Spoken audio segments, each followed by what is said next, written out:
Hello everyone, let's start today's class. तो आज की क्लास में हम पढ़ेंगे साइकोलॉजी के वेरी इंपॉर्टेंट क्वेश्चन जो कि आपके आने वाले एग्जाम के लिए कवर किए गए हैं, जैसे HP TET, TGT, JBT, commission या अदर कम्पिटिटिव एग्जाम के लिए ये आपके जो क्वेश्चन है कवर किए गए हैं।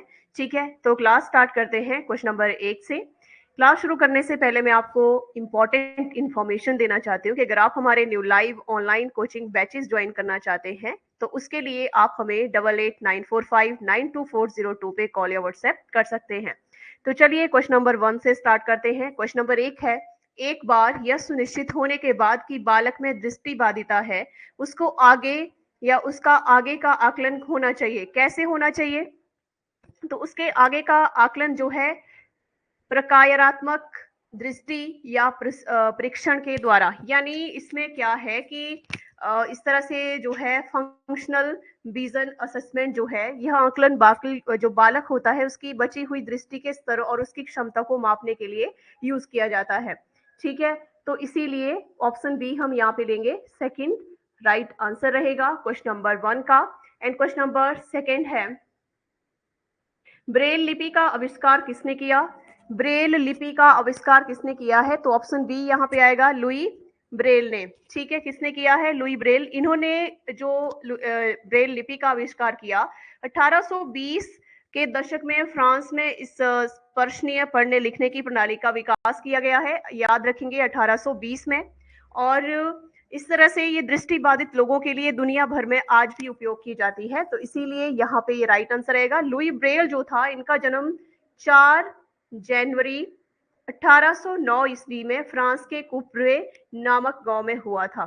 ठीक है, मतलब इनकी जो दृष्टि थी, बचपन में एक दुर्घटना के कारण आंखों की रोशनी इनकी चली गई थी। ठीक है, तो इन्होंने किसका ब्रेल लिपि का आविष्कार किया है 1820 ईस्वी में।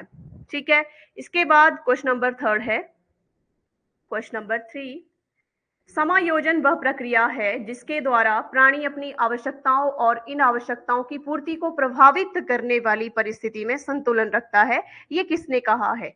ये कहा है बोरिंग लैंगफील्ड बेल्ड ने। ऑप्शन ए सही रहेगा। ठीक है, परिभाषा के अनुसार समायोजन वह प्रक्रिया है जिसके द्वारा प्राणी अपनी आवश्यकता या आवश्यकताओं और इन आवश्यकताओं की पूर्ति को प्रभावित करने वाली परिस्थिति में एक बैलेंस बना के रखता है।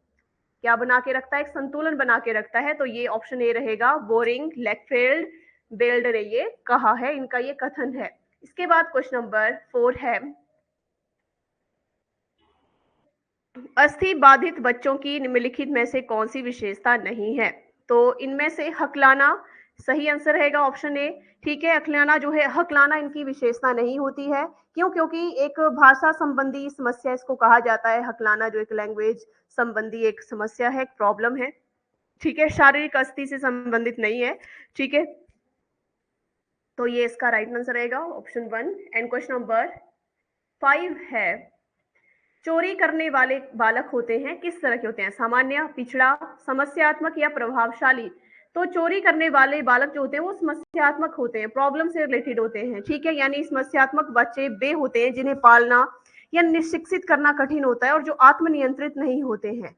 ठीक है, और जिसके कारण वे असामाजिक व्यवहार कर देते हैं, तो ये समस्यात्मक बालक होते हैं, चोरी करने वाले बालक।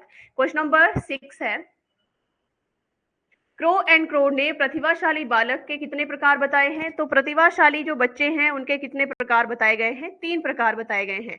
ऑप्शन सी सही रहेगा। 3 प्रकार कौन कौन से हैं? पहले पे आएगा अत्यधिक, फर्स्ट वन अत्यधिक प्रभावशाली बालक, सेकेंड वन कम उपलब्धि वाला,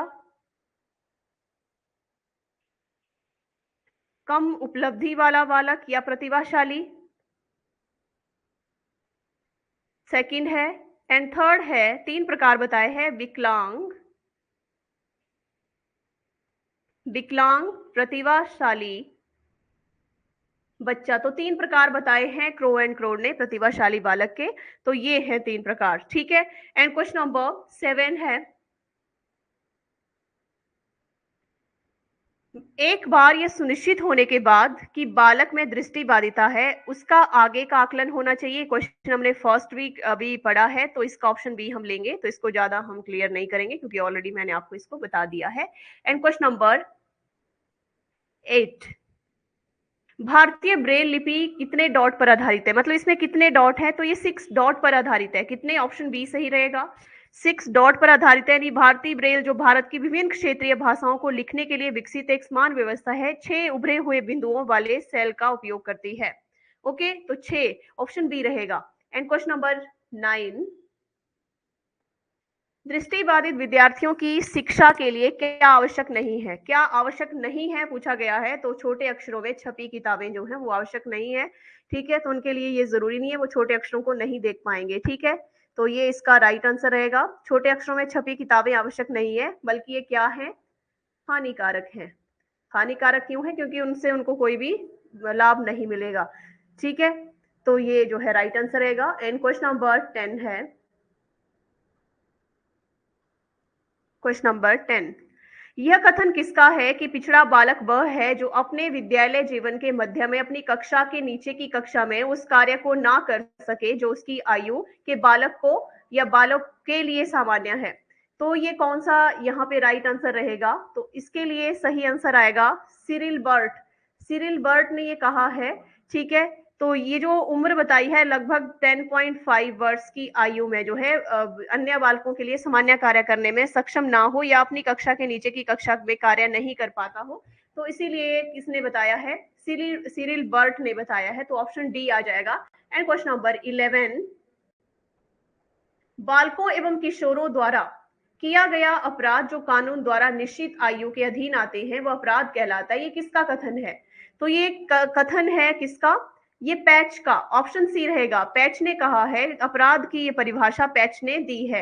ये परिभाषा क्या बताती है, डेफिनेशन बताती है कि बाल बाल अपराध वह अपराध है जो कानून द्वारा निर्धारित आयु के बालक या किशोर करते हैं।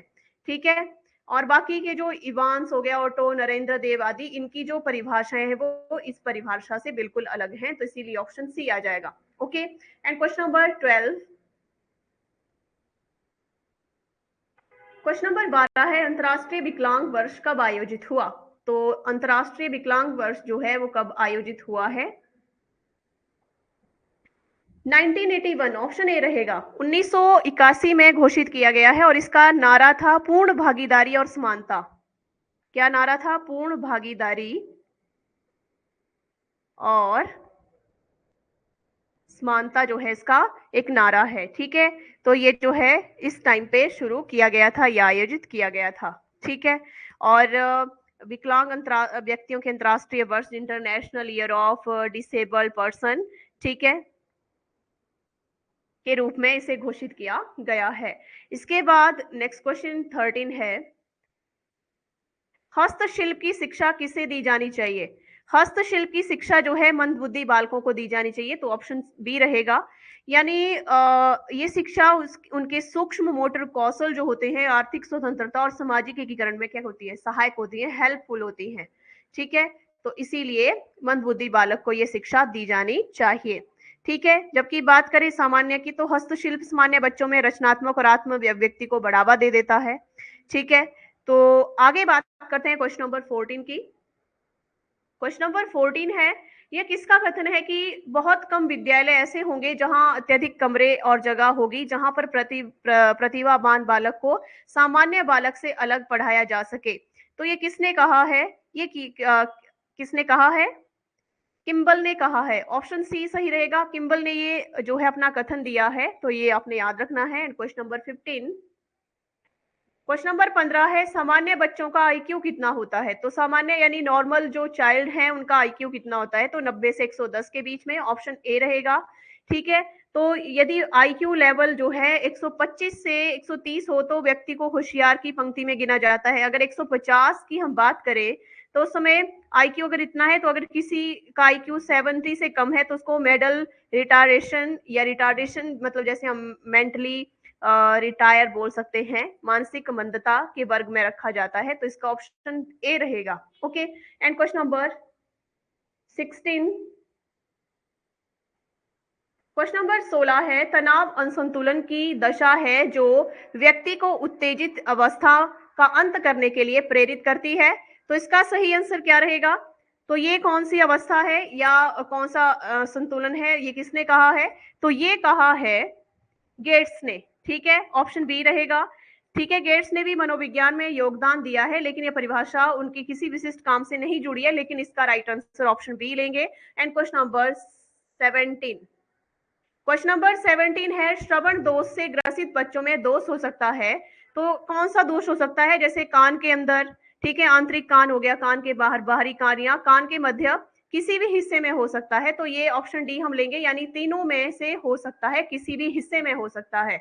ओके, एंड क्वेश्चन नंबर 18 है, क्वेश्चन नंबर 18, प्रतिभाशाली बच्चों का आईक्यू कितना होता है? यहाँ पे प्रतिभाशाली बच्चों का पूछा गया है। तो प्रतिभाशाली बच्चों का जो औसत आईक्यू होता है आमतौर पर 100 से अधिक माना जाता है या 100 माना जाता है। 130 या उससे ज्यादा आईक्यू स्कोर वाले व्यक्तियों को अक्सर प्रतिभाशाली, प्रतिभावान के रूप में वर्गीकृत किया जाता है।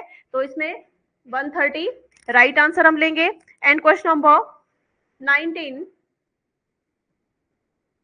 ब्रेल लिपि में कितने अक्षर होते हैं? तो ब्रेल लिपि में कितने अक्षर पूछे गए हैं? तो 6 डॉट वाले जो सिस्टम है इसमें 64 अद्वितीय पैटर्न होते हैं, लेकिन आधुनिक 8 बिंदु वाले ब्रेल में 256 अक्षर संख्याएं चिन्हित होती हैं। तो ऑप्शन बी हम लेंगे, 256 जो है इसमें चिन्ह पाए जाते हैं। And question number 20, question number 20 है, a survey of the education of gifted children पुस्तक किसकी है? तो ये पुस्तक किसने लिखी है? तो इसका राइट आंसर रहेगा रॉबर्ट जे हेमिंगहर्स्ट। हेमिंगहर्स्ट ने जो है ये जो है पुस्तक लिखी है। तो ऑप्शन सी इसका सही आंसर रहेगा। एंड क्वेश्चन नंबर 21 है, भय अनेक बालकों की झूठी बातों का मूल कारण होता है, ये किसने कहा है? मैक्सिमम डेफिनेशन जो है इसमें मैंने आपको कवर की है। ठीक है, तो ये किसने कहा है? तो इसका राइट आंसर आएगा लैंग। किसने कहा है? ऑप्शन ए लैंग ने कहा है। ठीक है, ये मानता था कि बच्चों के मन में बैठे डर की वजह से वे झूठ बोल देते हैं, क्योंकि उन्हें सजा या अस्वीकृति का डर होता है। ठीक है, तो इसीलिए वो झूठ बोल देते हैं। तो ये मूल कारण जो है लैंग ने दिया है। एंड क्वेश्चन नंबर, तो इस तरह से ये क्वेश्चन जो है आज की क्लास में साइकोलॉजी के बहुत ही इंपॉर्टेंट क्वेश्चन कवर किए गए हैं। ठीक है, तो अच्छे से आपने ये एक एक क्वेश्चन पढ़ने हैं। और एक बार फिर से मैं आपको बता दूं कि अगर आप हमारे new live online coaching batches join करना चाहते हैं तो उसके लिए आप हमें 8894592402 पे कॉल या व्हाट्सएप कर सकते हैं। वीडियो को ज्यादा से ज्यादा लाइक और शेयर करें, साथ में हमारे यूट्यूब चैनल को भी सब्सक्राइब करें। Thank you.